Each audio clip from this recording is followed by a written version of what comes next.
सेवाग्रामच्या आश्रम मधून, महात्मा गांधींच्या आश्रम मधून 1942च्या चलेजावच्या स्वातंत्र्याचा रणशिंग फुंकल्या गेलं.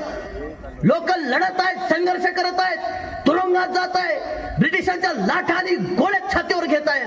त्यावेळेला हे भाजपला जन्म देणारे RSS ची लोक आणि त्या RSS चे तेव्हाचे प्रमुख गोळवलकर गुरुजींनी ब्रिटिशांच्या व्हाईसरॉयला एक पत्र लिहिलं आणि त्याच्यामध्ये ते लिहितात 1942चा लढा तुम्ही चिरडून टाका आणि त्यासाठी आमची RSS ची काय मदत लागेल ते सांगा, आम्ही ती मदत करायला तयार आहोत.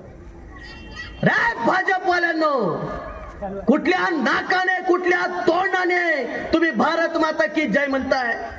अबे तुम्ही लोकांनी म्हणायला पाहिजे व्हिक्टोरिया माता की जय.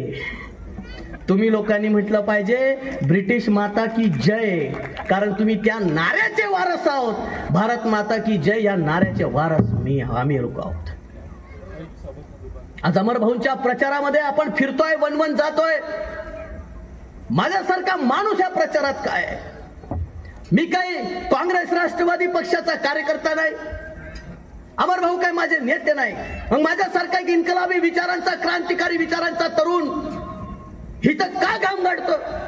मला का 2 पैसे दिले की काय आश्वासनं दिली मला कुठली? नाही. मी का प्रचारांमध्ये फिरतोय, का सभांमध्ये आम्ही घसे कोरडे करतोय, बेंबीच्या देठापासून लोकांसोबत बोलतोय? त्याचं कारण असं आहे, ही निवडणूक काय जिल्हा परिषदेची निवडणूक नाही, पंचायत समितीची, विधानसभेची निवडणूक नाही. ही निवडणूक या देशाचं भवितव्य ठरवणारी निवडणूक आहे. आणि ज्या लोकांच्या हातामध्ये आज देश आहे, त्या लोकांनी या देशाचं संविधान, या देशाची लोकशाही, या देशाची परंपरा याचा धिंगाणा घातलेला आहे. अरे ते आमच्या केंद्र सरकारच्या अर्थमंत्री आहे निर्मला सीतारामन, त्यांचे पती आहे परकला प्रभाकर.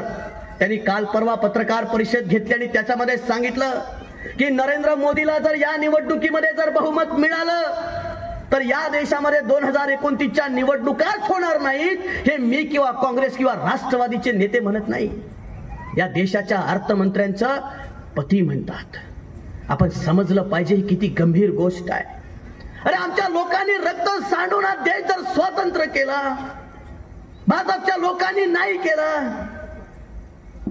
आमच्या लोकांनी जर ह्या देशाचं संविधान लिहिलं, बाबासाहेबांनी लिहिलं, तर मग हा देश वाचवण्याची जबाबदारी ही भाजपची नाही, ती आपली आहे, आपल्या प्रत्येक माणसाची आहे. जो जो स्वातंत्र्य प्रिय माणूस आहे, जो जो संविधानवादी माणूस आहे, जो जो लोकशाहीवादी माणूस आहे, त्याची ही जबाबदारी आहे. मी तर एवढं म्हणेल, जो जो या देशामध्ये राष्ट्रप्रेमी माणूस आहे तो कधी भाजपला मतदान करू शकत नाही.